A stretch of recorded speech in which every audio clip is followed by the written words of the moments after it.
Call this hearing to order this morning. Let me say good morning to everyone. I want to say a thank you to all for being here. Let me especially say a thank you to our witnesses, Dr. Ashish Shah, Dr. Ann Sukit, and Dr. Manisha Jutani. Thank you for joining us today, and really thank you for helping us to sound an alarm on the consequences for the health and well-being of the American people of what the Trump administration is doing in dismantling and destroying our nation's public health system. I also want to say a thank you to all the members of the Labor, Health, Human Services, and Education Appropriations Subcommittee for prioritizing oversight and joining the hearing today. I've called the hearing because the Republican majority has yet to hold the Trump administration accountable for its wanton destruction. Elon Musk, President Trump, and RFK Jr. are gutting the life-saving work of the Department of Health and Human Services and its key agencies, while Republicans in the Congress say and do nothing. They are walking away from public health. The American people are demanding help with the cost of living, but President Trump is not laser-focused on the cost of living crisis. He is actually making it worse. He promised to fight for the working class, but instead put Elon Musk and billionaires in charge of the government. Elon Musk and President Trump are recklessly, and I might add, unlawfully freezing and stealing congressionally appropriated funds from a wide swath of agencies, programs, and services that the government that serves the American people. And now they are attacking public health to pay for tax cuts for billionaires. We need the government to fight for the middle class, the working class, and for the vulnerable. And instead, the administration and the Republicans in the Congress are destroying the crown jewel of public health, the Center for Disease Control and Prevention. And I might add that crown jewels of the United States in terms of health. It's CDC, it's the NIH, it's the FDA. These were, pillars, beacons for everyone around the world. And this is all happening today, right now. We are not talking about hypothetical cuts or what ifs or worst case scenarios. The destruction has happened and is happening now. CDC saves lives by rapidly identifying and responding to serious health threats, including infectious disease outbreaks, toxic pollutants, foodborne illness, as well as by preventing the emergence of the spread of health threats, including chronic diseases, before they come. In a matter of weeks, Elon Musk, President Trump, and Secretary Kennedy have irreparably damaged America's health, current and future. As part of their drastic and haphazard purge of CDC, they are eliminating entire divisions without consideration for who will pick up the work or how they will do it. But the destruction of HHS is not limited to CDC. Musk, Trump, and Kennedy are eliminating entire agencies that have saved the lives of someone near to each and every one of us. We're not talking about roads and bridges and helicopters. This is about people's lives, and people are dying or have died. Substance Abuse and Mental Health Services Administration, SAMHSA, eliminated. Health Resources Services Administration, HRSA, eliminated. Administration for Strategic Preparedness and Response, ASPR, eliminated. Administration for Community Living, ACL, eliminated. National Institutes of Health, the world's largest funder of life-saving biomedical research, decimated. HHS has closed half of its regional offices, which serve 22 states and 5 territories. 20,000 HHS employees are gone. And Republicans have set the stage to cut Medicaid benefits from people who rely on that program to see a doctor, including roughly half of our nation's children. For the programs and services that remain intact, at least on paper, they are making it more difficult to reach and acquire help. Elon Musk and Doge are demanding HHS agencies slash their budgets by roughly 1/3. which translates to tens of billions of dollars that fund critical services at the state and local levels. State and local health departments will be left unable to adequately care for their communities because of these cuts. At CDC, DOGE has already fired 2,400 employees, as well as driven away more than 1,000 employees by threatening their jobs.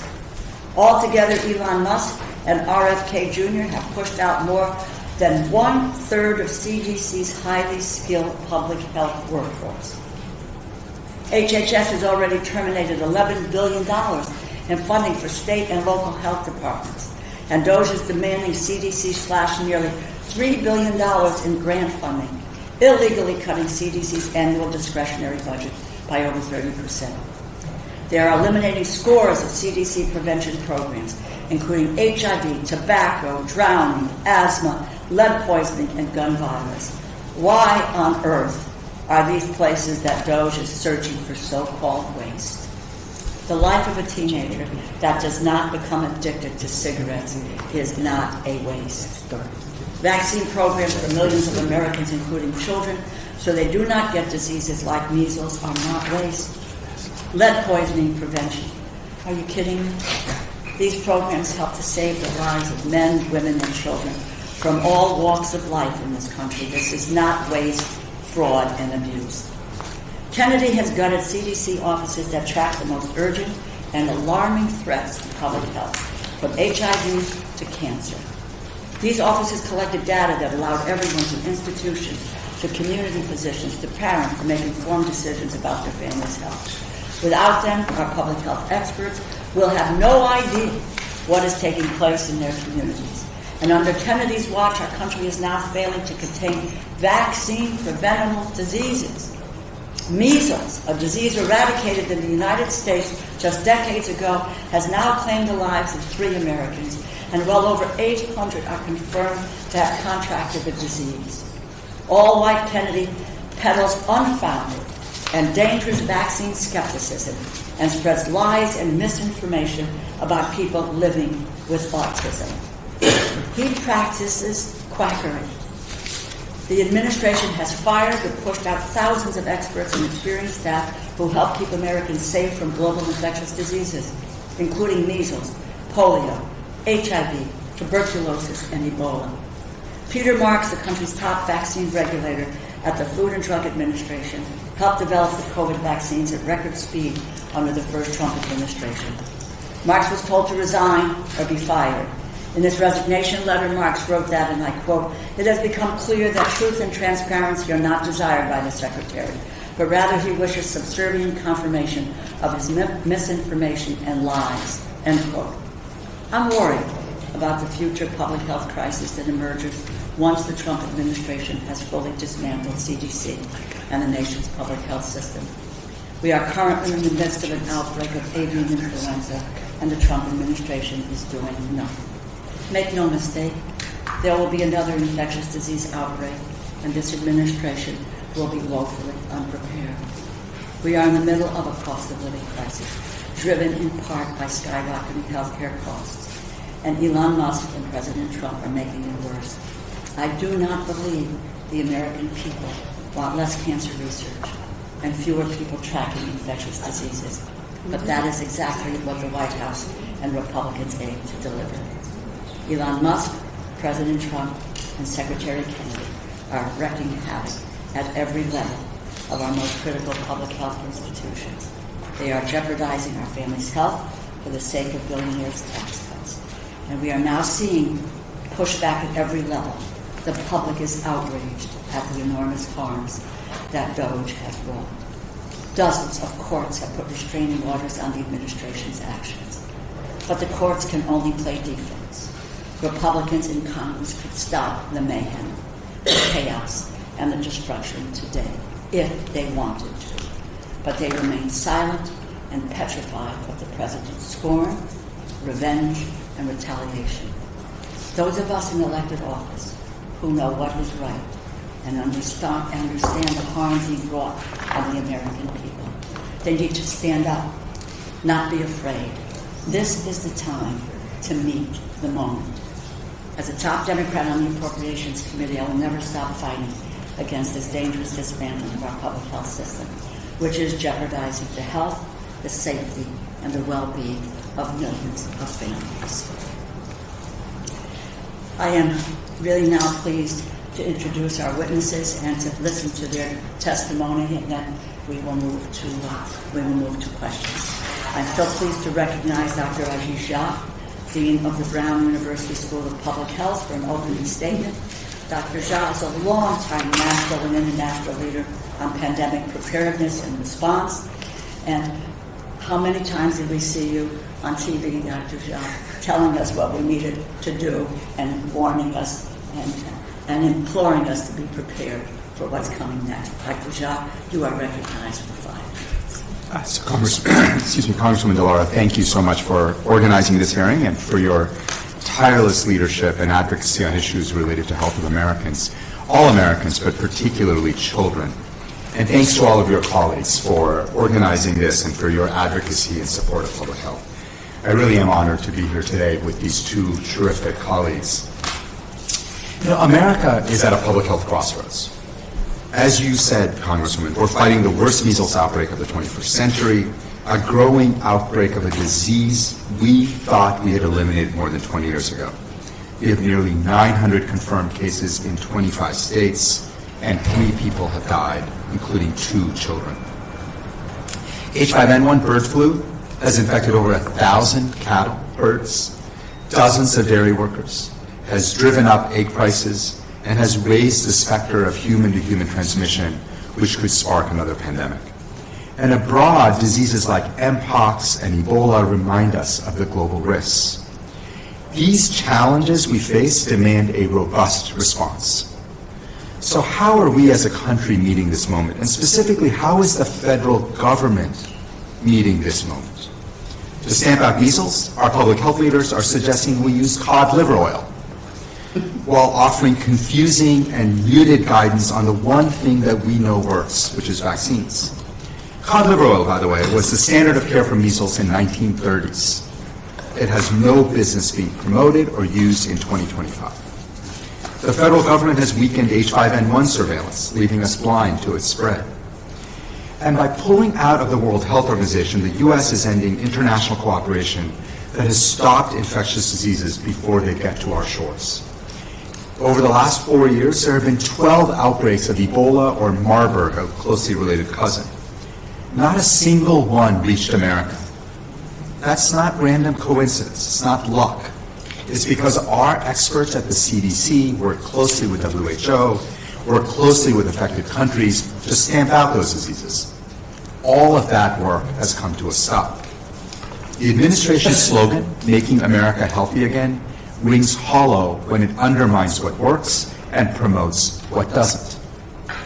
And the thing is, we know how to make progress. We've reduced cancer deaths by 1/3 in the last 30 years by leaning on public health, reducing smoking, early detection like mammograms, and treatments that have come out of the labs of research universities funded by the NIH. That's how we've made progress. We've seen steep declines in opioid overdose deaths, and heart disease deaths are down as well. All of these gains reflect decades of expertise and activity that is now all at risk. The administration, as you mentioned, has laid off health professionals, canceled NIH grants, and cut support for state and local health programs that jeopardize the health of every American. As appropriators, you know that budget decisions reflect priorities and values. So here's what we know about the budget that the administration has put forth for HHS. It doesn't prioritize our kids or our elderly. It doesn't prioritize prevention or chronic disease. It certainly doesn't prioritize mental health, opioid recovery, rural hospitals, or biomedical research. Let's dig in a little bit deeper. In the face of a severe nursing shortage, the administration would cut training and education loans for nurses in rural and other underserved areas. Fewer nurses in rural areas will harm the health of Americans who live there. The budget decimates funding to community health centers. These centers are a lifeline for 31 million Americans. That's 1 in 10 Americans. They turn to these centers for prevention, for chronic disease management. There will be far fewer of them. The budget threatens billions of dollars for mental health and substance abuse, and cuts screening programs for breast and cervical cancer that have served millions of women. And it puts in devastating cuts for proven programs that help the elderly avoid illness and prevent falls. I want to take a minute to talk about one specific cut that I find particularly disturbing. The administration's proposed budget would dramatically scale back Head Start. Head Start, the program that provides low-income kids from birth to 5 with education, health, nutrition services. Congresswoman DeLauro, you have been a tireless advocate for Head Start, and for good reason. The evidence, the scientific evidence for its benefits is overwhelming. It improves health outcomes, improves educational outcomes, and later in life it helps people become independent and get jobs. The evidence on the benefits of Head Start is not controversial. This is one of the smartest investments the U.S. government makes, and over the last 60 years has served more than 40 million kids across America. Scaling back Head Start could be the most egregious example of an administration attacking what works with a budget of mistaken priorities. The proposed budget, in my view, does not reflect the values of a nation that prioritizes health.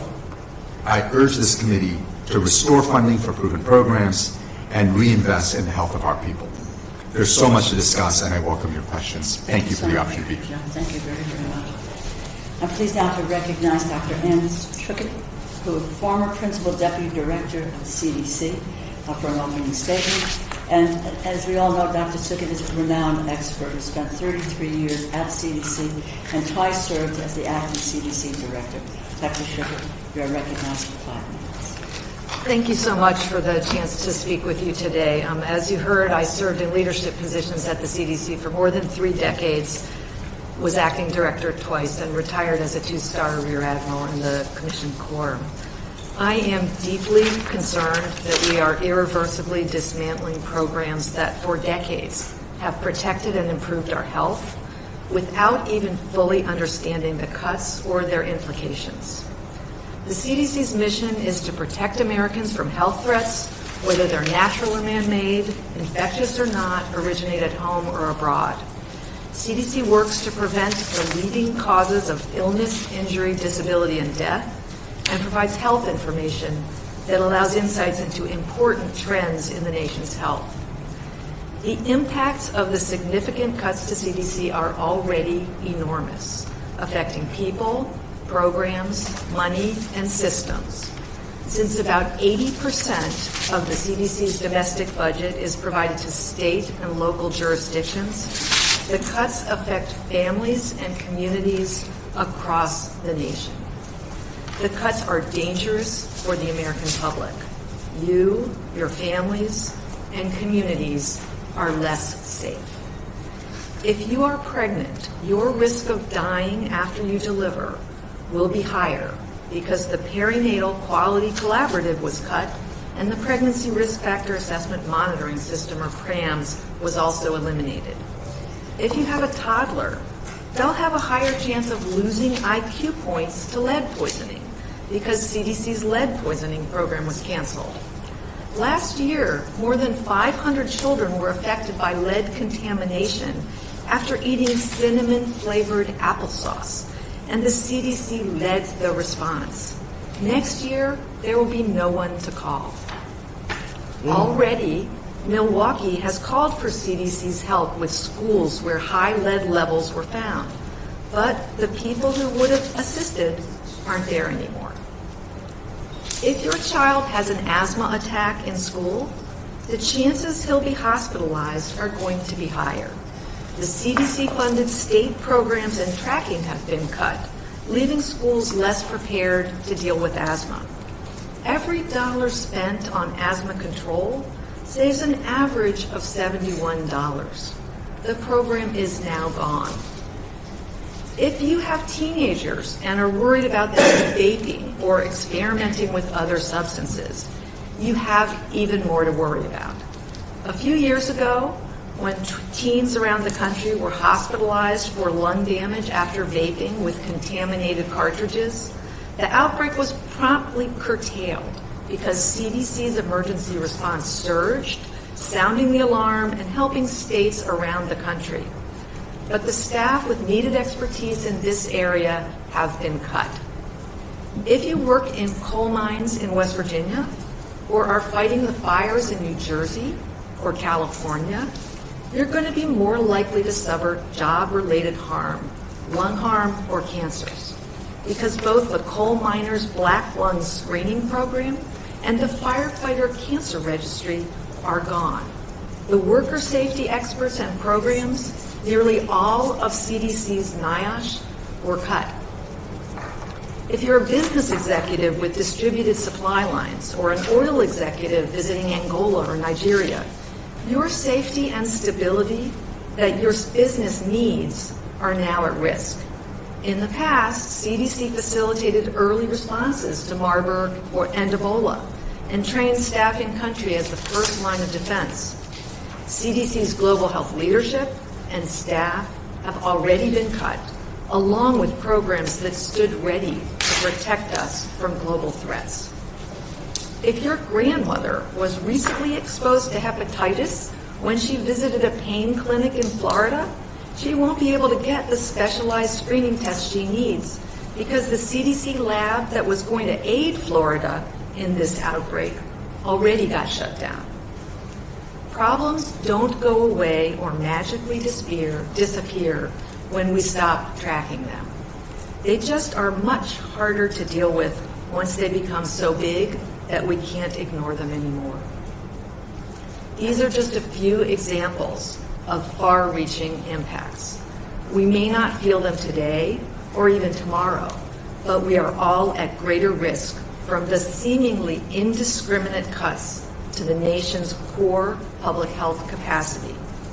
And the effects go beyond the reduction in forces and budget cuts at CDC. The restrictions on CDC experts' communication at a time of excruciatingly confusing messaging from top HHS leadership is making it harder to control measles outbreaks and threatening a resurgence of other vaccine-preventable diseases.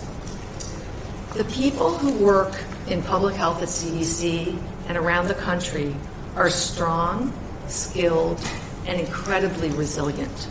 They will tell you it's not about them. They share the values of our partners at Rotary International, who believe in service above self. They are worried about the deadly and costly impacts on the public they serve. People in public health are worried, but right now, everyone should be worried. I look forward to answering your questions. Thank you. Thank you very, very much. And for the examples of the effects. Much appreciated. I'm now pleased to recognize Dr. Manisha Jutani. I'm so proud of her work as Commissioner of the Connecticut Department of Public Health. And I recognize her for an opening statement. Dr. Jutani is a nationally recognized leader on public health. And as I said, our leader in Connecticut, we recognize Dr. Jutani for 5 minutes. Thank you very much for the opportunity to speak to you today, Ranking Member DeLauro and distinguished committee members. My name is Dr. Manisha Jutani. I received my medical degree from Cornell University Medical College. I've been a practicing infectious disease physician for over 20 years. I want to paint a picture that can help explain our nation's public health system. Imagine one day you wake up with chest pain. You go to your local community hospital. Maybe you have something easily treatable like heartburn or a mild heart attack, but maybe you have something more complicated, a complicated heart attack that requires expertise from an academic medical center. Or maybe you have a condition that is so unusual that you get referred to a more highly specialized facility out of state. Public health works in a similar way. Local health departments manage the day-to-day work of running vaccine clinics, inspecting restaurants for food safety, and improving drinking water systems, to name a few. But when things get complicated, they go to their state health department.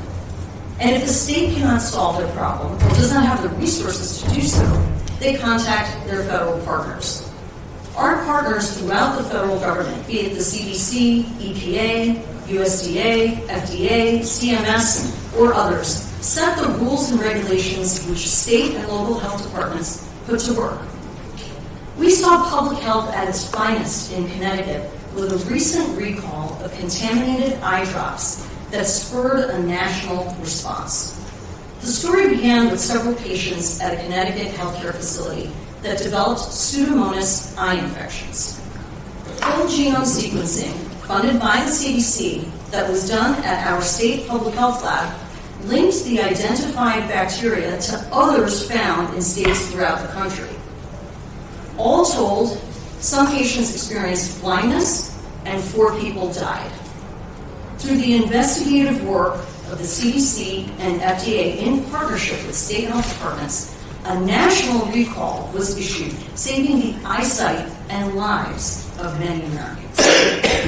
The recent abrupt and surprising funding decisions and the reductions in force throughout the federal government shine a spotlight on the major role that the federal government plays in foundational public health and its infrastructure. Connecticut experienced a loss of almost $150 million to the Department of Public Health and $5 million to the Department of Mental Health and Addiction Services. These cuts forced a full-time stop to DPH's data modernization efforts, like the whole genome sequencing I just described, and stop work orders to our local health partners and contractors. Recent CDC reductions in force will have significant impacts on major public health advancements we've seen over the last several decades. For example, the Office of Smoking and Health was the only federal office solely dedicated to tobacco prevention and control. In Connecticut, with the support of CDC funding from this office, cigarette smoking rates among adults fell from 17% in 2011 to 8% in 2023, and in high school students fell from 14% in 2011 to 3% in 2023. With no expertise at the federal level to help inform state and local public health policies, I fear that we will slide backwards in this remarkable public health achievement that will undoubtedly result in more chronic conditions and higher health care costs. My ask of you all today is threefold. First, I ask for your continued support to sustain funding to state and local public health departments. Allowing us to continue our work will inevitably prevent disease, reduce overall health care and public health spending, and save lives. Second, I strongly urge members of Congress to request greater transparency and clarity on decisions by the administration. In Connecticut, we face near weekly hurdles in drawing down funds already spent by us and our contractors, including local health departments, abrupt grant cancellations, sometimes backdated, and impractical timelines for closing programs. We do not know what will happen day to day and week to week. The current uncertainty puts lives at risk. Lastly, I ask that you hear the stories from our local health departments around the country about the behind-the-scenes work they do every day. These stories, more than the numbers, will tell the true story of how important investments in our public health system are. I have examples that I can share during the Q&A period, but I encourage you to hear directly from them. The healthcare and public health system at every level rely on the levels above and below to ensure that people receive appropriate care. Eliminating any level bifurcates the system and risks widespread failure. Thank you for the opportunity to testify for you today, and I'm happy to answer any questions you may have. Thank you so much, and thank all three of you. And Dr. Chitani, thank you for, I think it's not very well known about the federal resources and, their ties to our states and to the local health departments and so forth. And thanks for making that connection. We're going to proceed to questions from subcommittee members now. Let me note we're not using the clock. We don't have one of those gizmos here that blinks and so forth. But I'm going to ask my colleagues and myself to be mindful of all of us to ensure that each member gets a chance to be able to ask their questions. I will just start with, at the outset of the hearing, I think it's important to define public health so the American people understand how the destruction of the CDC will affect them. How does CDC and the state and local health departments impact our lives? start with the framework, move to specific questions about what's being eliminated and how it's putting our health and safety at risk. Dr. Jean, I'm going to ask you if you could start brief overview, public health, and then I'll ask same of Dr. Shukit and then Dr. Gitani. So, Sure. Overall, please. Thank you. Thank you, Congressman. So we all understand personal medicine. When you get sick, you go to the doctor, you have an interaction, hopefully you get diagnosed and treated. Public health is the wrapping around all of that, because we know so much of what determines your health happens outside of the clinic or the exam room. So public health focuses on everything from the food you eat and making sure it's safe, the air you breathe and making sure it's clean. When you turn on a tap water, you should have confidence that the water you're going to drink is not going to make you sick. It goes on to have more population-level interventions in things like reducing tobacco use and making sure that drugs are not widely available, illicit drugs are not widely available, or when people get dependent, that there are options for them to be treated. So public health sort of is the set of activities that keeps a population healthy, and public health works best when people don't have to think about it. Every time I turn on the tap water, I do not think about, is this water contaminated? And the luxury of not having to think about that comes from an effective public health system that works.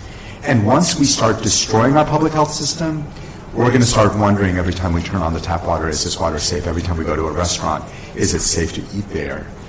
The luxury of not having to think about those things is because of the active work of people like my colleagues at the CDC, at the state health departments. And that's really what's at risk right now. Yeah, I think that was perfect, but just a couple of things to expand. You can think about public health as protecting, promoting, and preventing, and those are all things that really help us day to day and long term. I'm a physician and went to medical school and was working in a hospital and moved to the CDC to work in public health. And my dad had no idea what I was doing. And then one day he said, "Oh, you just moved from retail to wholesale." And that is what public health is.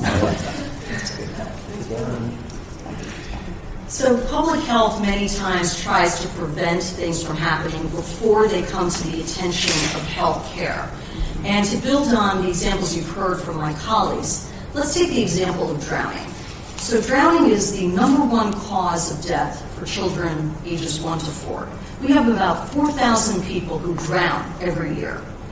This program was eliminated from our injury center during the reductions in force at the CDC. Now, if you think about a child who has a near-death experience and they get presenting to the emergency department, that drowning incident is recognized there.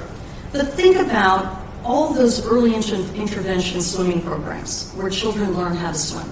Think about the fact that you have a swimming pool and there's a fence around it.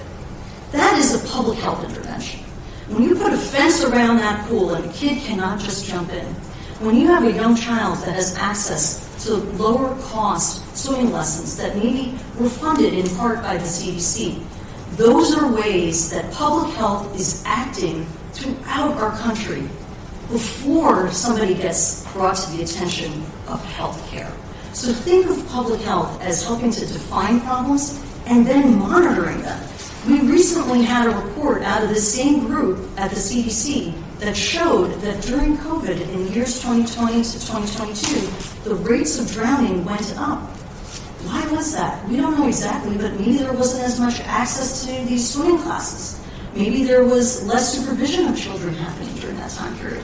And now we're in a place where the experts who know the things that can be done to help prevent the #1 cause of death from children ages 1 to 4 have been eliminated. Let me just a quick follow-up because you brought up the prevention side of this issue, which I think is one of the critical components of public health. It's not just the treating, and I ask you to comment on that. What do we lose in terms of that prevention capability? It's interesting on the drowning, and oftentimes what I've found in looking into that issue is that youngsters from minority communities are largely the youngsters who, have those near-death experiences, or in fact, tragically, are lost because they don't have access to do those kinds of things. But the prevention side of it, just a quick comment about what you're thinking about. What does this do to prevention of illness and disease? Well, let me quickly start off by saying that the idea of prevention is really as old as Benjamin Franklin, who talked about a stitch in time saves 9. The idea here is twofold, right? That acting early, preventing things from coming into being and then preventing them from getting worse is obviously much, much better for health. It also is financially far more prudent. So the irony of this administration's effort to undermine and cut prevention is they're doing it under the guise of efficiency. But almost everything they're doing is going to cost the American taxpayers substantially more in the medium to long run. What we're doing is we're saving a few dollars today so we can spend many, many times that in the months and years ahead, let alone the health costs that it's all going to generate. So we all know, and this secretary has actually talked about the importance of prevention over treating of illness. And yet the actions they're taking are eliminating almost all of those programs that actually work to prevent illness, to prevent disease. And it's to me, it's mind-boggling because it is neither good for public health, neither good for the health of the American people, nor financially all that prudent. Yeah, and I'll just give one example that, there's been a major cut to the CDC's HIV prevention programs, and CDC is the major funder of HIV prevention in the country. It's estimated with just a 50% cut, and I think they've proposed more than that, in CDC's HIV prevention funding, that there'll be an additional 75,000 HIV infections within the next 5 years, and $32 billion more in costs. Each HIV infection can cost about $500,000 over a person's life. It's much more effective and cost-saving to prevent those infections. You need to help us get the word out on all of these efforts, and now I certainly yield to my colleague from Herald, Mr. White. Thank you very much, Madam Chair, and thank you for having this hearing and having these three distinguished witnesses here before us. Let me give you two premises that I operate on. First of all, I call the Republican Party the yo-yo party. Yo-yo stands for you're on your own. Give you some examples of you're on your own. Minimum wage, you're on your own. Affordable Care Act, you're on your own. Consumer Protection, Financial Board, you're on your own. Nutritional safety, the water we drink, you're on your own.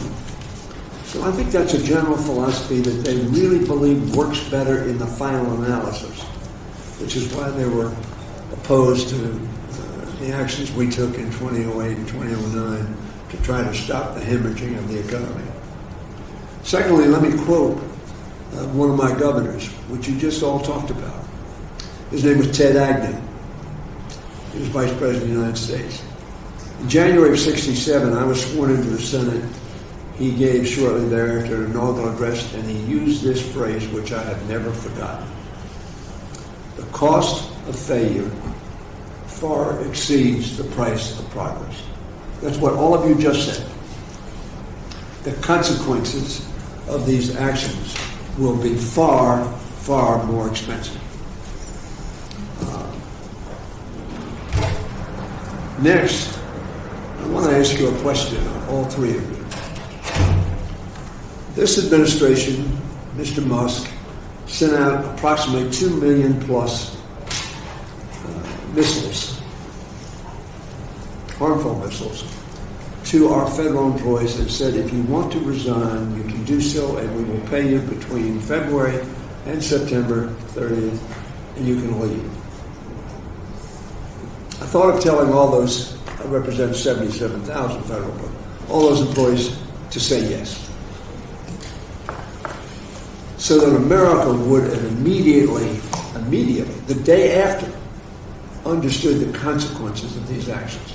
The question I want to ask you, you all experts, you've all been involved academically, in real life, in, performing your services to CDC, to the Public Health Service.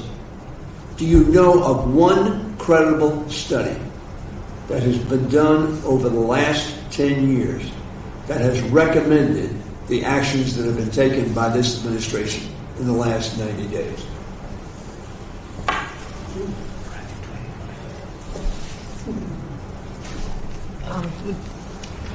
Just to say that there is so much data about what works, and there's no one in government who would say we can't improve or they're not efficiencies and effectiveness, but this is not the way to do it. Yeah. Because this was as our leader says, flood the zone. They knew everything about how to do something quickly. Robert Kennedy has made the statement that they probably made at least 20% mistakes in the action that they've taken. And they're going to have to get people back. When Musk fired 70% of the Twitter folks, he had to get 30% of them back because he couldn't operate. My question, which I think is the key question, is there any basis from any source other than perhaps Heritage that the actions that have been taken over the last 90 days in cutting HHS or perhaps any other agencies, any credible advice on which they are acting that you have knowledge of? No, not at all, Congressman. And I will say this, which is the actions they have taken, I think, not only have they substantially weakened American public health, American standing in the world, but ultimately will prove to be counterproductive to their goals. They're not necessarily exactly my goals. I care about public health. But even the goal of trying to make the government more efficient, everything they're doing will make the government less effective and less efficient over time. Do you agree with that? Yeah, absolutely. I mean, they've paralyzed the government, and that might have been what their goal was, but it's not achieving efficiency, cost saving, or protection of Americans. Doctor? Additionally, they've said that certain programs will come back, but the people who know how to run them are gone. And I think that one of the things that I credit people who serve in the federal government is that they are mission-driven. They want the best for the public, and they usually desire a certain amount of stability. And I'm sure many of them will find other opportunities, if available, even if they were asked to come back, because it is much more uncertain.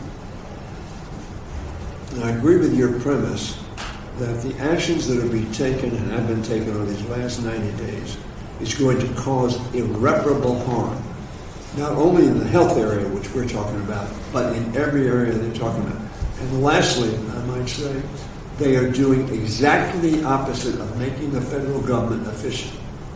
Every employee of the federal government right now feels under assault and attack and is focused on are they going to have a job tomorrow, not on what their job requires them to do.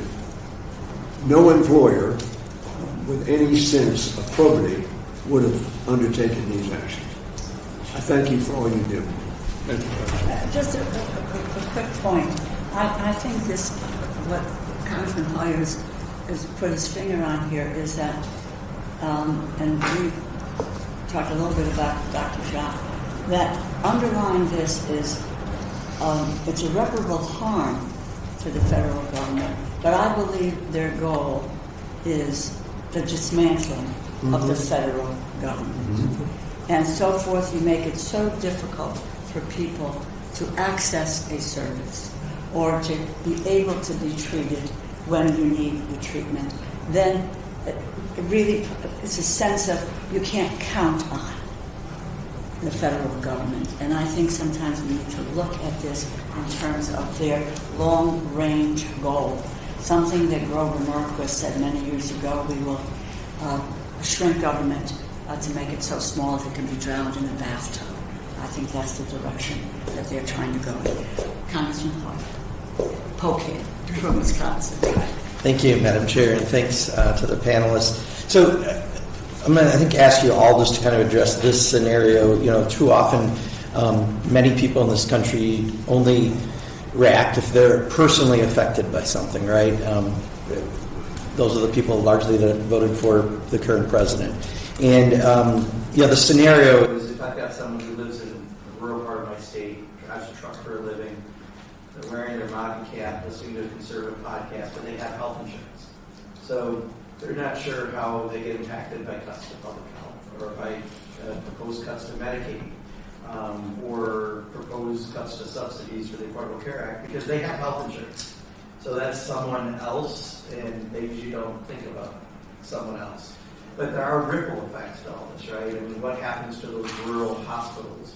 What happens to the nursing homes in those rural areas? What happens to those caregivers?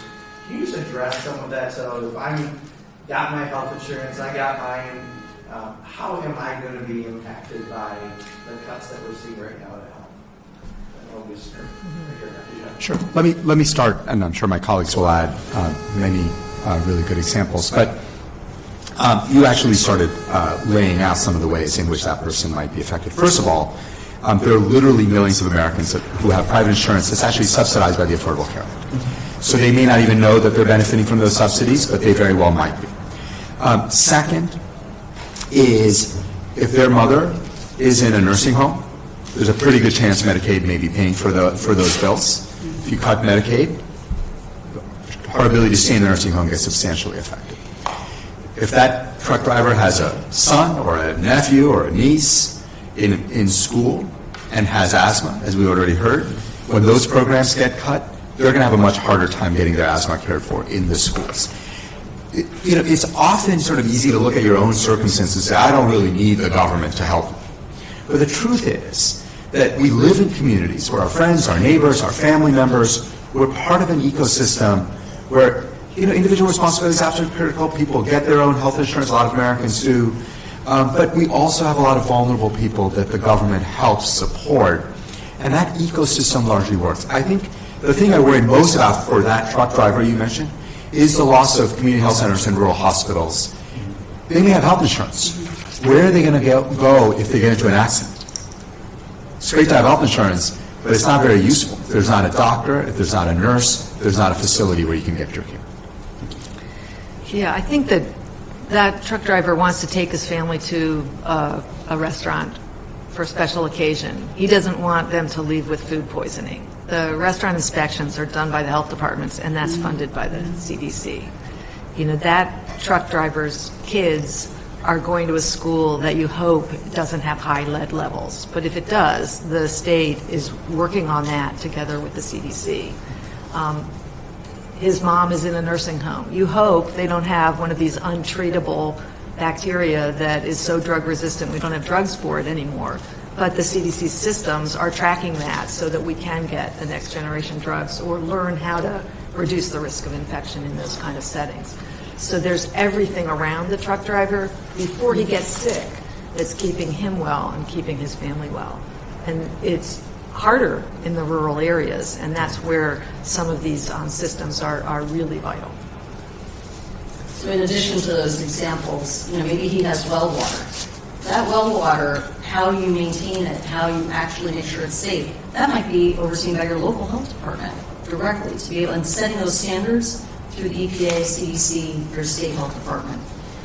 Another example, athletic sports for kids. Let's say he has a child, right, in school. And CDC has a program called Heads Up. Over 100 million athletic trainers, families, people have taken that course to deal with concussion.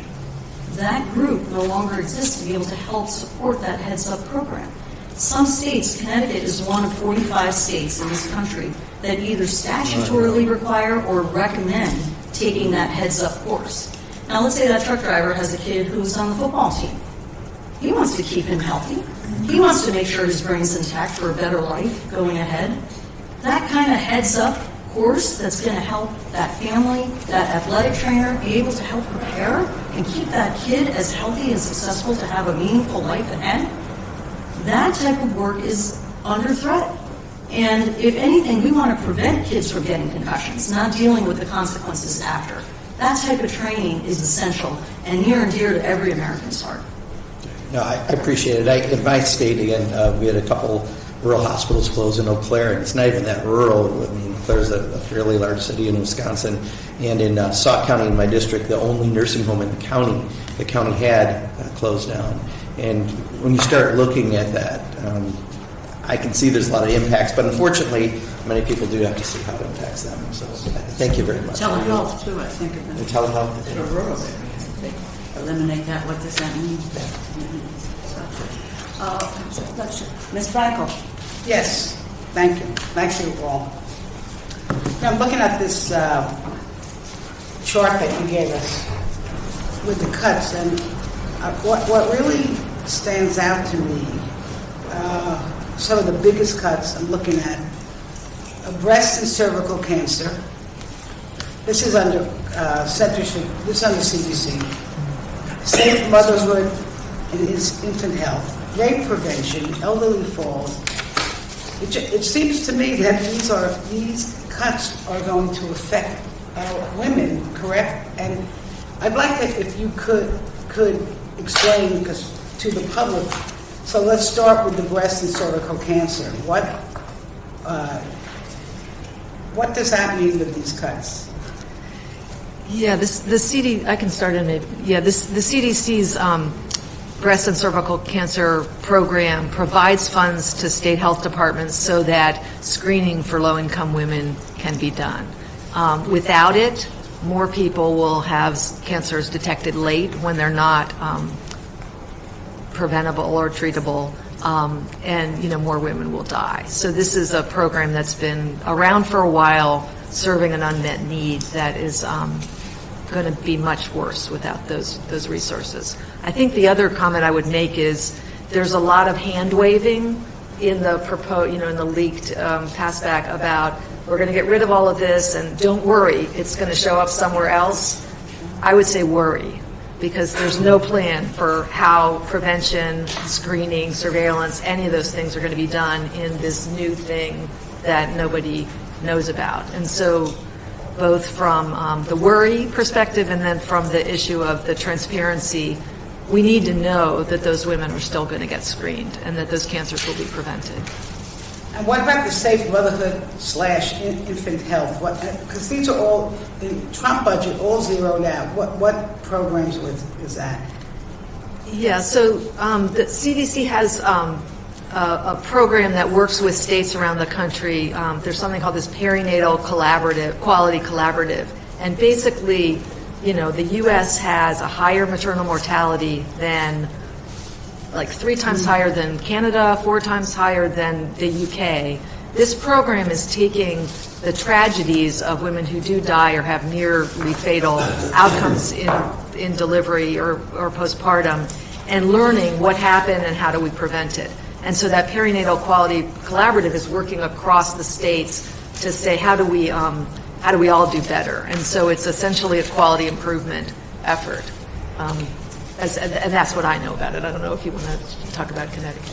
And on the injury prevention and control, they zero out rape prevention, they zero out fall prevention. Well, they zero out all the prevention, it looks like, but can somebody comment on that? I'll start with some comments, which is that the rape prevention work, specifically Connecticut, receives funding to be able to help create collaboratives, help prevention, again, before somebody shows up after being a victim. And that is something that we are anticipating potentially an impact from because we don't know what's going to happen with that funding. Just to piggyback on the comment on the cancer screening and prevention, if you're a insured middle-class American and you get your regular screenings, maybe you'll be fine. I can say from my personal experience right now, one of my deputy commissioners, through routine screening of breast cancer, was diagnosed with breast cancer. But if you're a low-income woman and you don't have access to that type of screening, you will come in later. And we as a health department, CDC, 80% of their funding goes to states. And we as a health department, the state health department, 80% of our funding is through the federal government. So we rely on this funding to provide critical resources to people within our state. And I would say, just as another example on domestic violence, rape prevention, you think about it, if you go into a women's room, a public women's room, sometimes you'll see those signs, have you been the victim of violence? That's, again, a public health intervention. Or trafficking. Or trafficking, exactly. And that type of work to prevent trafficking, that's the type of funding that we have gotten as a state health department that we are not sure if we'll be able to rely on. That's trying to catch things before they happen. That's what public health is all about. So, Madam Chair, I'd like to mention Florida for a moment. Please. Because our Surgeon General, I think he and our Secretary of Health and Human Services are brothers from another mother. I mean, this guy's a nutcase, to tell you the truth. But, and I say that with all due respect, really. But his advice to the public, don't take the COVID shot, don't take a measles vaccine, and the other thing has to do with fluoride. I don't know if any of you know about oral health that can help me, but there's now a movement in Florida to not allow fluoride in the water. So could you just comment on that if somebody knows about, because I worry about that as a grandmother. My teeth are gone anyway. I can start maybe with talking a little bit about what we're doing in Connecticut. Yes. In Connecticut, we've been concerned about the standards and ensuring that everybody in the state has access to that type of intervention that can help protect all children's teeth and everybody's teeth. So one of the things that we've done, we actually do have a bill that's going through our legislature to be able to codify this at the state level. Because right now we refer to federal guidance that asks for fluoride in public water systems that is 0.7, which is much lower than anything that's been shown to cause any kind of harm. And that's one way we've approached it. I think one of the things I am a bit concerned about is the fact that the group that could help advise local partners who in many states it is done at the local level to determine whether to add fluoride or not no longer exist at the CDC because that group has also been eliminated. So that is one of the challenges with oral health is that the experts who actually can help advise people that want to be able to make informed decisions about their policies at the local level will have greater challenges. Yeah, I just would say that the Division of Oral Health was a small but mighty group and could have broad reach, and it related to both fluoride advice and also sealants, which are important for children. Tooth decay or caries in children can lead to learning problems and long-term health effects through their lives, and so it actually raises just the issue of information, misinformation, and disinformation, and how complex the world is right now for parents and community members who are just trying to keep their families well. There are differences between high levels of exposure to fluoride and the levels that are recommended in water systems, and there's been a blurring of that in some of the messaging. And so as the public is even more confused, the division that does have expertise is gone, basically.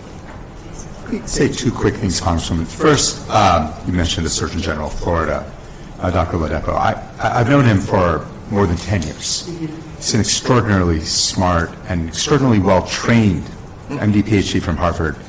And I have to say I've been both puzzled and disappointed in what has happened to his advice, which is really wildly inconsistent with the scientific evidence, and is, I think, a nice way to put it. And I should learn from you. Yes, okay.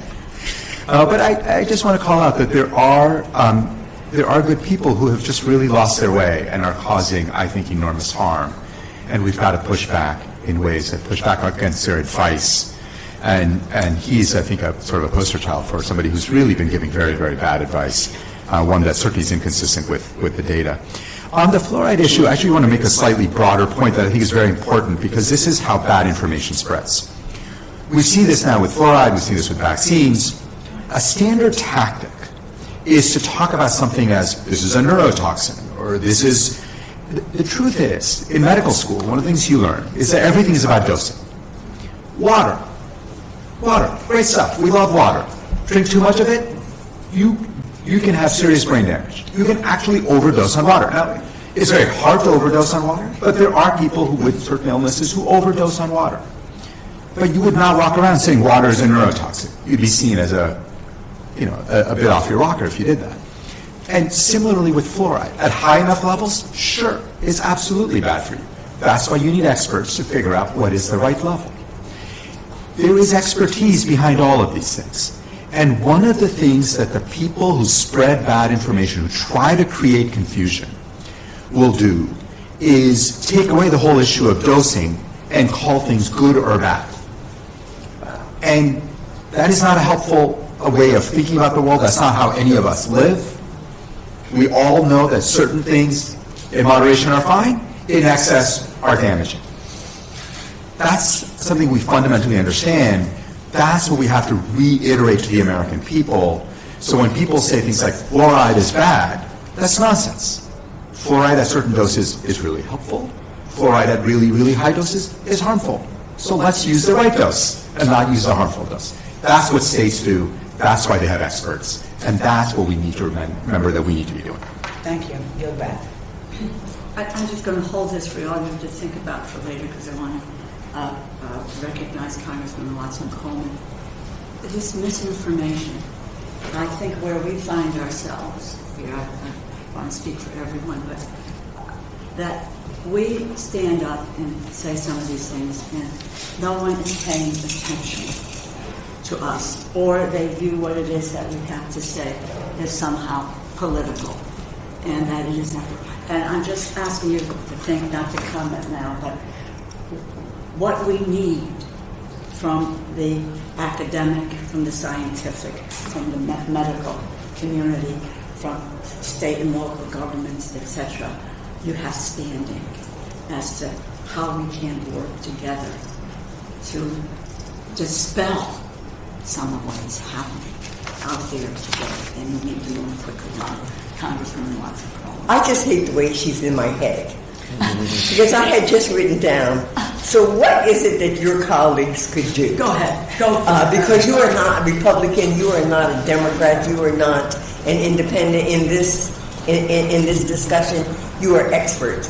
And I just wrote down, what can your colleagues do to reach affected people and help them to understand this is not Republican, this is not Democrat, this is about facts and it is about right and wrong.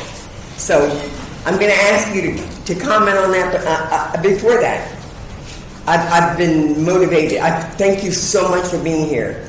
You have enlightened me, but you've also depressed me because you confirm a lot of the things that I think are going to happen and are happening. First of all, I don't think that there is a motivation here to make government efficient or effective. It is to dismantle it. I don't think that there is confusion on what is being shared with people. It is intentional lying. And I've listened to all of my colleagues here in talking about the specific things that they were concerned about. And I have already labeled this as 100 days of this administration and its alphabet of misery. Because we could go through every letter of the alphabet and find something that they are proposing to do or already done that negatively impacts the quality of life, the length of life, and just make no sense.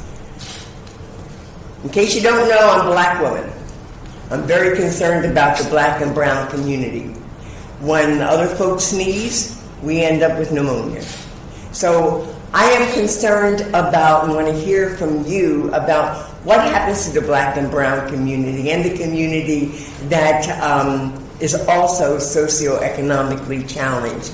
When we talk about not doing the kind of lead poisoning prevention and training. I was at a house just this last week where they were removing windows.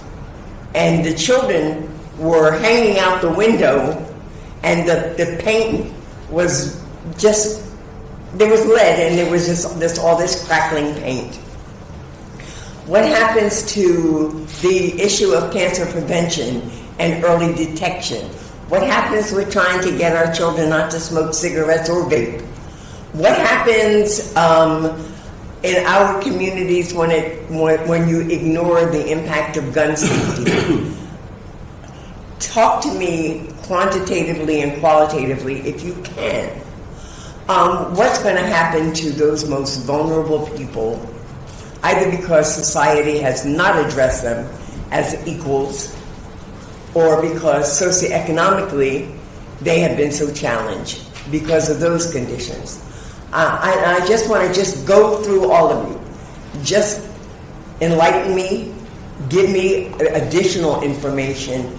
You have helped me to think about some of the language I am going to use as I go forth in my town halls and things. People need to understand the implications to their living, to their healthiness, and to their future for their children, from asthma to whatever is a Z, because that's what's under attack by this administration, who doesn't give a doggone about the quality of life for those who are not white, wealthy, male, and heterosexual.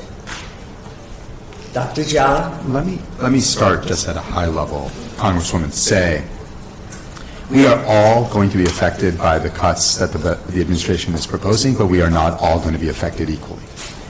That while the cuts are going to make everybody less safe, less healthy, they're going to have a disproportionate impact on people who are traditionally underserved, people with lower means. That certainly means Black and Latino communities. It also means rural communities. It means anyone who doesn't have fantastic access to health care already is going to be more vulnerable to these effects. And what that will mean is a society that is more unequal, that has all sorts of effects, certainly on the health of people. It has effects on their ability to engage in economic activity. And the last point I will make, and again, my colleagues can talk much more about a lot of the specific programs, and you've already heard about several of them, is, there's a moment right now where there's a sense that you have to appeal to people's self-interest and just tell them why it's in it for them. I reject that. I believe America is a caring and generous country. Doesn't always shine perfectly, but no country does. We are an imperfect country. But when I talk to people and talk about the importance of caring for people who have less, caring for people who are underserved, I think most Americans want that kind of a nation. They want that kind of a government. And what this set of proposed budget items does is it dismantles that entire infrastructure. And I really do believe that that desire to care for those who are less fortunate has been bipartisan in our country. And we've got to get back to that. And this budget and this administration's actions are really antithetical to what I think is a long-standing tradition of trying to care for others. So my follow-up is going to be for all of you. How do we get your colleagues to be more engaged in those discussions? When you meet them at the public health programs, when you meet them at the community health centers, when you meet them at the hospitals and the doctor's offices, how do we get, because particularly in rural areas, in red states in particular, not the wealthy states, those people voted for him and them, and they need to be impacting what their legislators are thinking and be more concerned about getting reelected than to worry about Elon Musk bringing his money in. And so I need to know from you all how we do that as well as you think about it, the end of my question line. Yeah, just a couple of comments. First of all, in terms of the disproportionate health effects, I think the the most tragic example is maternal mortality, and it's multifactorial. It's not just access to health care. It's what happens when you're in the health care office. One of the CDC's programs was about hear her, believe a woman when she feels like something's not right. I mean, that turns out to be really important in terms of lives saved and the discrimination that people, the unconscious discrimination that occurs. In terms of the what can people do or say, people are really scared right now about talking, and I think it's really important that whether you're in a rural area or an urban area, that you feel comfortable saying what's really happening. The people at CDC aren't allowed to talk right now. They're not allowed to talk to the media. They're not allowed to communicate with the World Health Organization. There's sort of a shutdown, and so you do see in the retired community, we feel an extra sense of responsibility to speak out. But I do think that, as was already said, when public health works, when prevention works, it's invisible. And so we don't want to get to the point where the bad things are so obvious, but we need people to wake up to it. So I'm not concerned with beating up the administration or putting colleagues in the position to be negative. I'm of the opinion that when someone is treating someone and that person is under a certain kind of health care or whatever, that you can say in kind of a neutral way, we've got to pay attention to what's happening moving forward because we don't want you to lose any of your health care. And let them figure that out. But let them know that that's a threat. Because I don't think we're getting to the individuals that are most threatened. I don't think they know that they are threatened. But we need to find a way where we're not saying, Trump is a piece of boo-boo or doo-doo, and having to say it in that way. We can say it in a way that just informs them of what we're looking out for in terms of your future. Dr. Chitani, thank you. So to your first question, I also agree with Dr. Jha that effects are going to be felt differently in different communities, and those that traditionally have had higher rates of certain diseases will likely have more of that. And to Representative Poyer's point of yo-yo and you're on your own, those who have insurance, those who have the means, will find a way. We as a state health department often help support those that don't.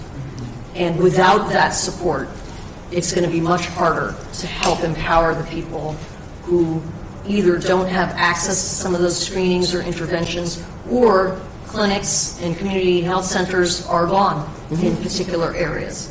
So that is my concern. Now, in terms of what we can do going forward, at the end of the day, everybody's worried about themselves, their family, the health and security of those that they love. And all three of us are physicians, and what we try to do every day is meet people where they're at, talk to them in a way that they can understand, and hope to gain their trust that what we're saying is truly in their best interest. And I think that's what we were trained to do. That's what all providers are trained to do. And if we continue to do that, we can instill some trust in those that are listening to us and reestablish that doctor-patient relationship, reestablish that healthcare provider relationship. And I hope that if we continue to try to do that, maybe some people will come along. But it will require, unfortunately, some people maybe seeing with their own eyes the pain that the destruction that has happened is causing for those that they love, to see what the benefits were before that.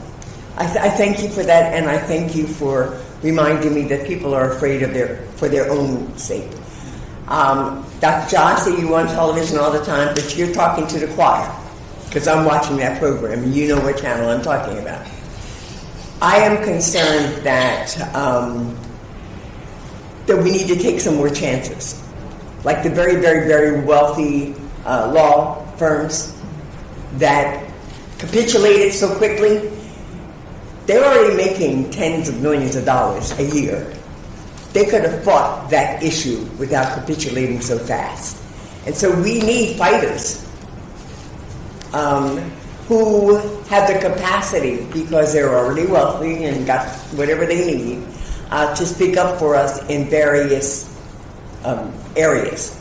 And this is most definitely one of them, because when you treat a person, you become that most trusted individual. And they know that you're only concerned about their well-being. And not, you is the you world, not you three, because you do. And I just think we need to find a way to empower people that work in certain areas like healthcare to be able to speak to what you're concerned about, being able to treat that patient's needs in the future. And I thank you from the bottom of my heart for being here today. And thank you. I yield. Well said. Congresswoman Dean. Oh, where to begin, Representative DeLauro? Thank you for taking the time to be here, and I just pray we can get your voices, the facts and the statistics and the information and the people behind those statistics out as publicly as possible. And I'm hoping, will you be able to share your opening statements with us? Because the level of just honesty, candor, and real-world effects, it's chilling. It's just chilling what's going on. I'm very mindful that we just buried Pope Francis, a man of humility, a man who cared about the most vulnerable. I think he was a public health servant in his own mission. And we were talking about, Dr. Jha, good people have lost their way. I am hoping through these conversations, good people will find their way back, away from what we are seeing with this administration, which is in a way that does not reflect correctly the American spirit, but it is cruel. These cuts are cruel. They are callous. They're embedded in ignorance, which is so troubling. And they lack empathy, just utter lacking, stripped of empathy. So two areas that I'd love for both of you, all of you, to comment on that I care so much about. One is the area of addiction. I have a son in recovery. He's 12 years in long-term recovery from opioid addiction. So many families face this, and so many families lose. We've had such bright news that in a 12-month period, that there was CDC says, a 24% decline in the loss of life from overdose deaths. So going from 110,000 souls a year to 87,000. 87 is still staggering, but imagine that number of lives being saved. And yet, look what this administration wants to do with addiction treatment, recovery, prevention, mental health, all the rest. So if you could speak to that, I'm gravely worried about that. And then the other is gun violence. How many children die every year of gun violence? It reminds me of the terrible analogy to the drowning. What we know and what we can learn to prevent, especially children's deaths from gun violence. So if you could speak to those two areas, what's at stake as a result of the callous, cruel, ignorant cuts that we are seeing? Let me start off by saying the opioid epidemic, the overdose deaths, has been absolutely awful. It has cut across every class, race, any way that you want to slice Americans. It has been terrible. It is the number one cause of death among young adults, far surpassing car accidents and other things that used to kill a lot of people.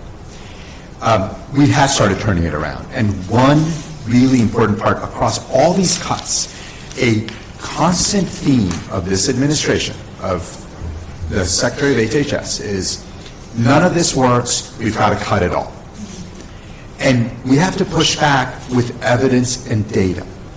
We actually know how to make progress. And anyone who tells you government can't make progress, none of this stuff works, well, we've got data.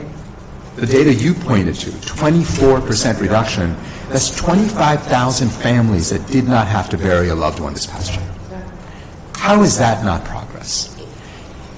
not to say we're done. My God, we've got so much more work to do. But you've got to double down on what's working, which is expanding access to treatments, making it easier for people to get on these therapies. By the way, that includes expanding Medicaid or protecting Medicaid. The administration strategy is to reverse all of that, or as I said in my opening remarks, it is to undermine what works and promote the things that have been proven to not work. If I could add to the Pennsylvania statistics, 100,000 Pennsylvanians, because of the benefit of Medicaid, have treatment, are in recovery or are struggling to get to recovery. Yes. Mental health and addiction. And 100,000 Pennsylvanians. And we still have 10 states that have not expanded Medicaid, and what this administration is proposing will roll back the progress we've made on Medicaid. Look, we have enormously complicated problems in our country, and turning our back on progress on the opioid epidemic is beyond baffling to me. And I don't understand it beyond a certain amount of nihilism that says nothing works, we've got to burn it all down. And we have to push back and remind people we do know how to make progress, and we got to do more of that. Yeah, I would just expand a little bit that while some of the opioid program at CDC was not cut in this initial round, what's being proposed in terms of the future is a sort of amorphous merging that's really focused on treatment, which is very, very important, but without prevention, surveillance, response. And you just have to go back a few years to remember that horrible outbreak in Indiana of an HIV outbreak that was driven by opioid injections in a low-income community in that state. So to lose the improvements we've been making in linking prevention with early treatment, in getting rapid response to emerging trends in new drugs or new combinations, those programs really need to be strong and not siloed, and there's a big fear that it's just going to get worse in this new entity with overall less funds in this critical area. And we're making progress at a time, and the progress is not easy. It is not even. Right? You look at the data and you can see what groups are benefiting demographically and what are not. Would you like, Doctor, to speak to the gun violence? Sure. I'll just start a moment on opioids, which is that in Connecticut, in the pandemic, we skyrocketed with over 1,500 deaths. We have come down to below 900 per year. That was the concerted effort of the Public Health Department, Mental Health and Addiction Services, and some of the proposed cuts that our mental health and addiction service partners, where that would impact is connecting people, getting them plugged in, making sure that they have people to go to prevent from sliding backwards. That's the kind of support that's helped us get from those numbers of 1,500 a year to under 900 a year. That's very tangible progress that we've been able to see. Now, specifically on gun violence, what I can say is that through the last several years where CDC has helped inform, which is a relatively new thing in terms of being able to inform the science of gun violence, we as a state health department have been funded through the general fund. It's a Connecticut program where we have set up an Office of Firearm Injury Prevention and have seen significant reductions through our communities, where we have over 20 community-based organizations that have been funded to help do work on the ground, keeping kids safe, keeping them off the track, keeping them in healthy environments, doing a variety of activities that prevent them from going down that cascade. But that's been because of the support of Governor Lamont and the Connecticut legislature, and we've been able to do that with state dollars that have helped create and change that trajectory in Connecticut. Of course, there's been immense work that our Connecticut delegation has also done, which has come to Connecticut, and that is under jeopardy, through funding cuts that have been heard of even in the last week. So I think that we know in public health how to define a problem, monitor it, put interventions in place that can turn the tide, and then follow it to be able to see that they're actually working. And that's part of what we've been able to do so far. Well, I'll just close. Thank you, Ranking Member, for putting this together. We have to broadcast this because your depth of explanation, even in this short period of time, so clear about this is not normal, folks. And I keep trying to say to my constituents, we're not dealing with something that is normal. This is not an efficiency set of cuts. It's thoughtless, it's costly, and it's going to harm every single American. I yield back. Thank you, and it's interesting, not interesting, it's just disastrous when you think about the Substance Abuse and Mental Health Services Administration eliminated. SAMHSA eliminated. When you take a look at HIV, and even a Trump proposal, if you will, in terms of ending the initiative of that being, terminated, and some of the other areas here. I think when my colleague asked, you will get your opening statements if we can, and we want to really get that information out to people. But let me yield to my colleague, Congressman Hart. Thank you so much for putting this together, and thank you to our witnesses for being here. I think what I'd like to focus on is trying to make this a little bit tangible for folks, because I think many of us are following what's happening very, very closely. But when I go home, I think other than the handful of folks that are paying very close attention, I think a lot of the implications of what's happening in Washington hasn't quite hit.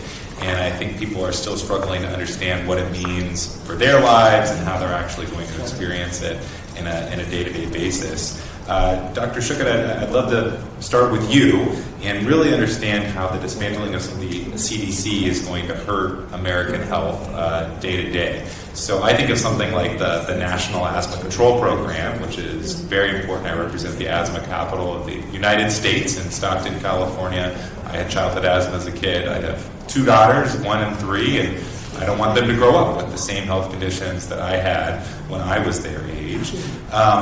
This program has saved money.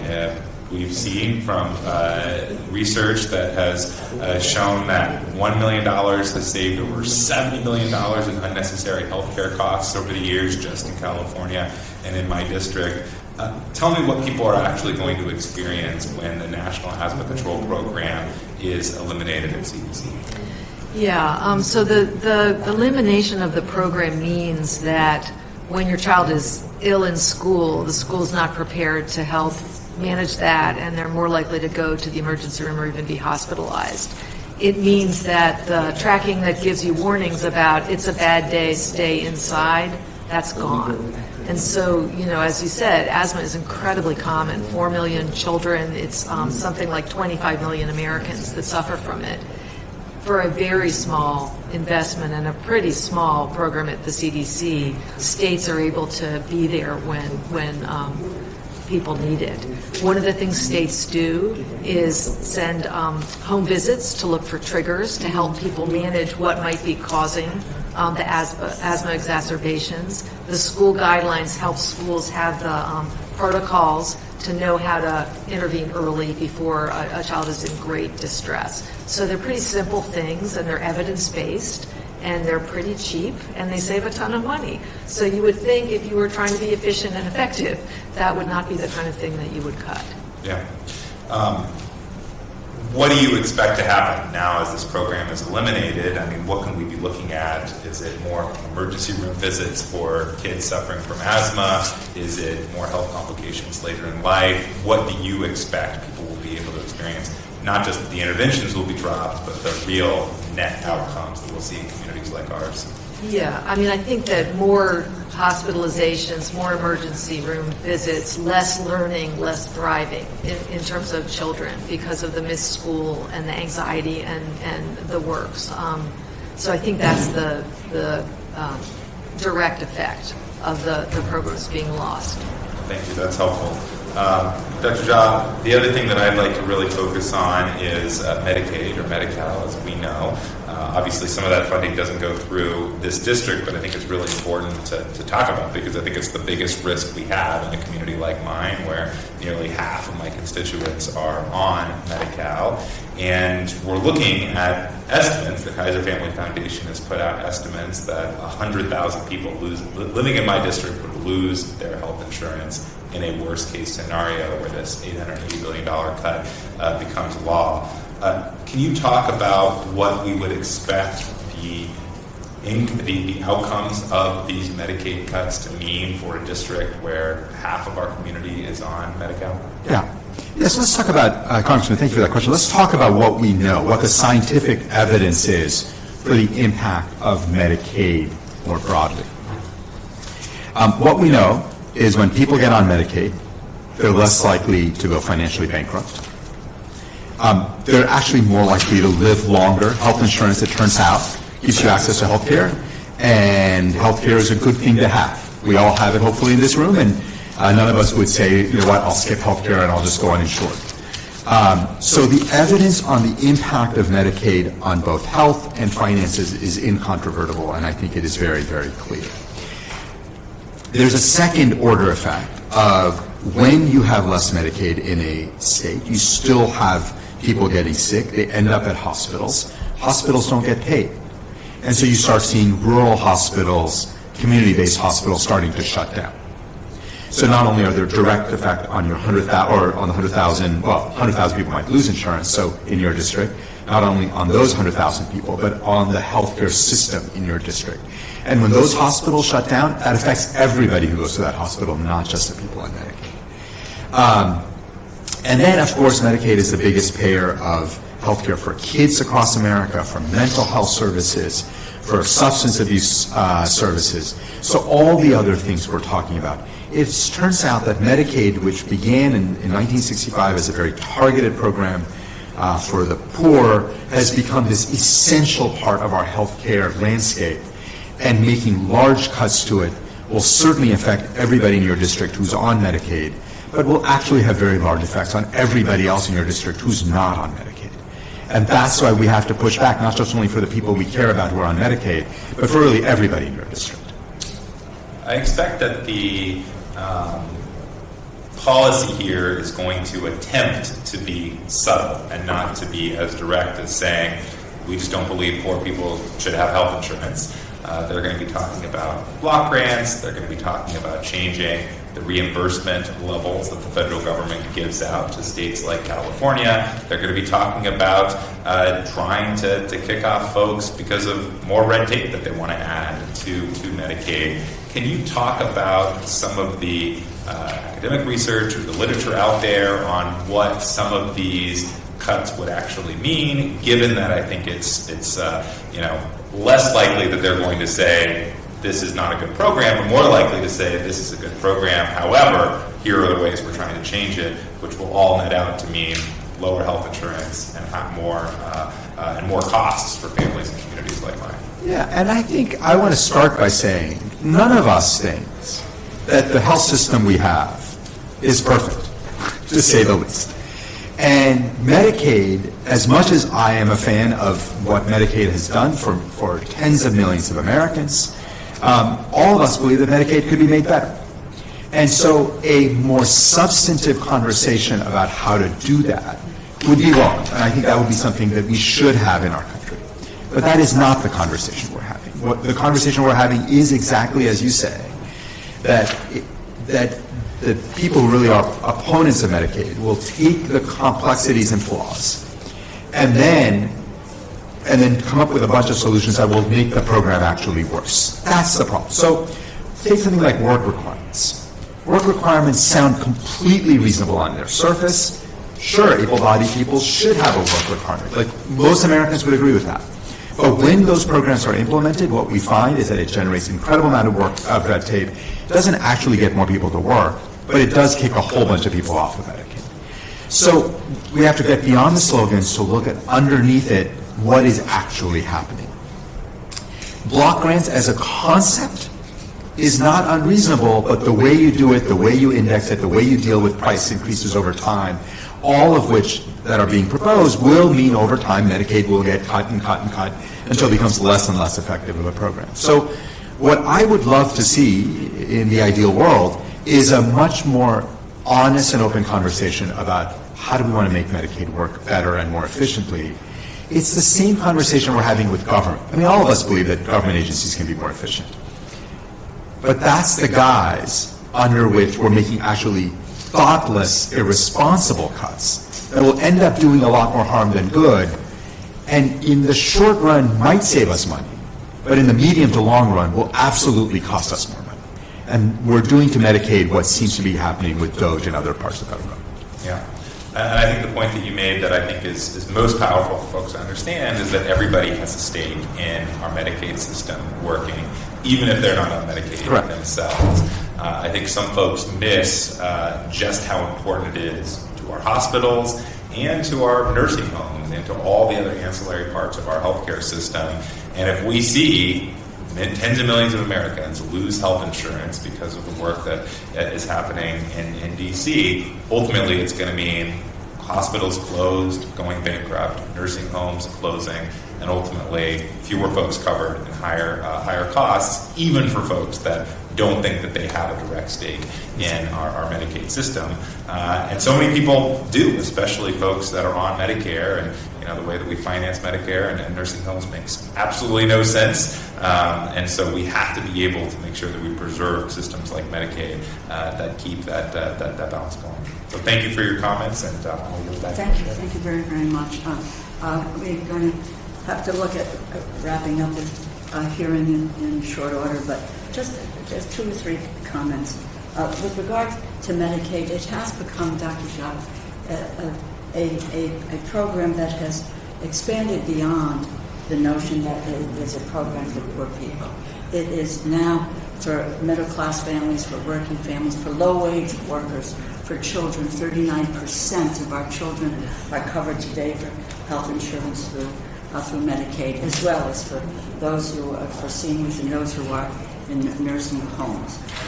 So we have to fight to preserve Medicaid because, quite frankly, what is being proposed, an $880 billion cut to energy and commerce, means that the bulk of that cut will come from Medicaid, and everyone will suffer from that. The issues of maternal mortality, we're looking at comments and articles being written today by the administration talking about how they want to encourage families to have more children.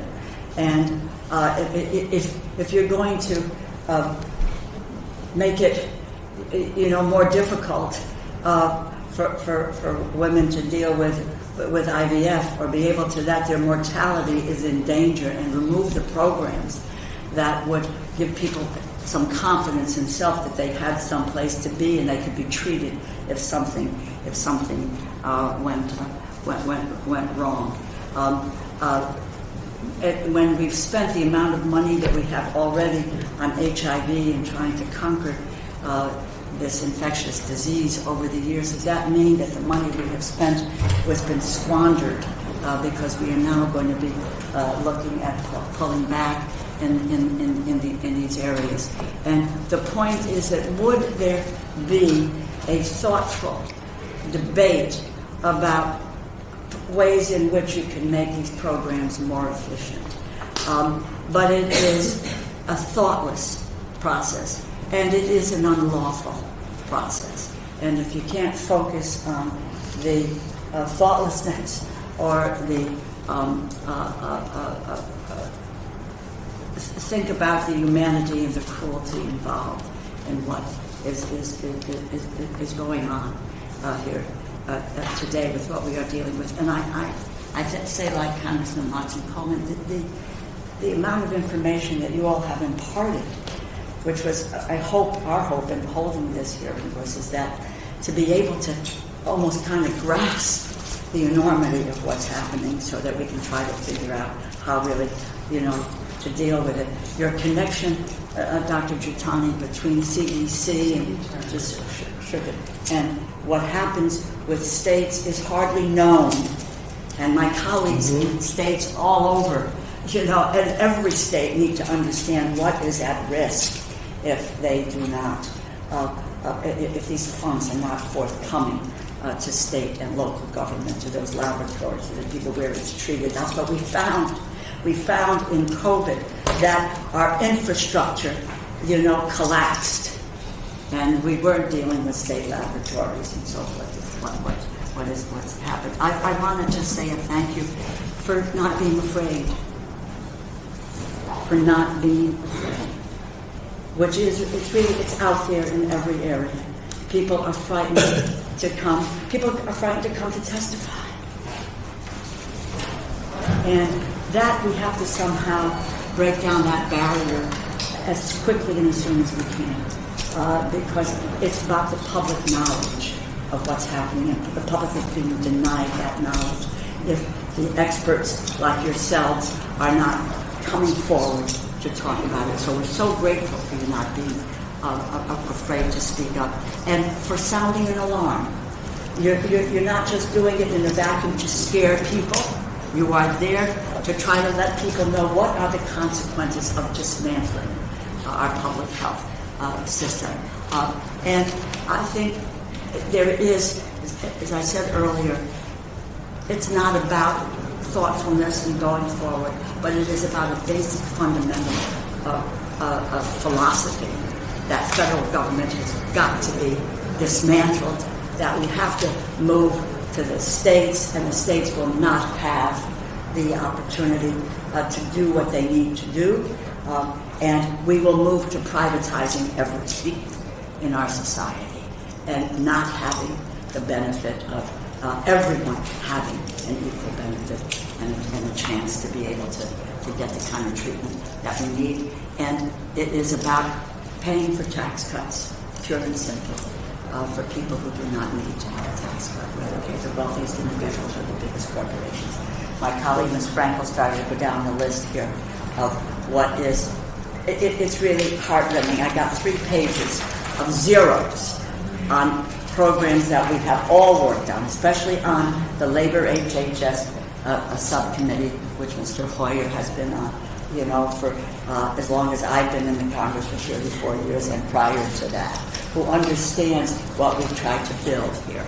And that is what this is about. It is happening in front of us right now, and what I think you've helped us to do today is to try to grasp the enormity of what is at stake there, and that helps us not to wring our hands and say what we can do, but to focus on what we can do. And as Bonnie Wasser-Coleman pointed out, it's what we need your help in doing.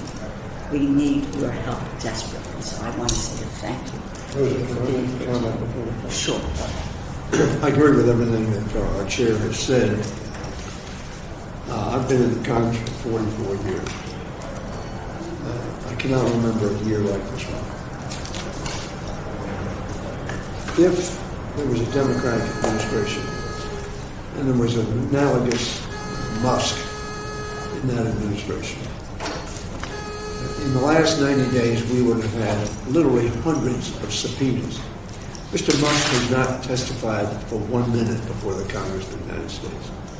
The Congress of the United States, of course, is the first article of the Constitution, and we are to raise and to spend money. And we are to oversee the execution by the Executive Department of the policies of the United States. The reason I asked you the opening question is do you know of any recommendations made by any credible sources that would lead to what has happened over the last 3 months? My expectation is your answer would be no. I see you shaking your head no. But because the Congress is controlled by the President's party, and because that Congress has apparently made a premise that whatever he does, we are going to allow and not question. Allow and not question. Totally contrary to the Founding Fathers' premises of what the Congress's role was in the checks and balances. So I would urge all of you, it did show courage because this president has indicated and shown an inclination to seek revenge. That's the problem with these law firms. But we need to all have courage. We need to have no summer soldiers and sunshine patriots. Because we all agree that the cost of doing what they're doing will be far greater than the so-called money they're saving. Musk said he was going to save $2 trillion. That was an absurd statement. They're not going to come close to $2 trillion. And if they come close to $2 trillion, it will cost us trillions and trillions more of the consequences of their actions. So what I would urge you to do is do everything you can.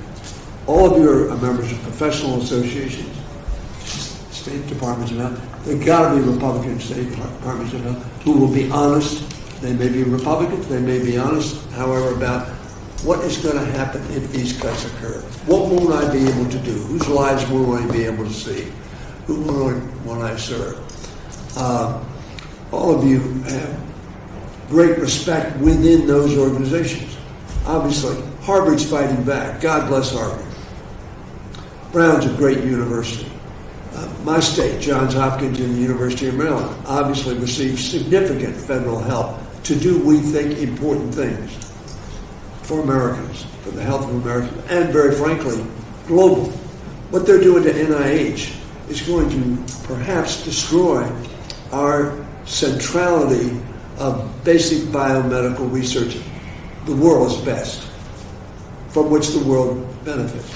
So my only urging would be that take it as a personal responsibility because of your positions, your knowledge, and your caring about our country and the people it serves.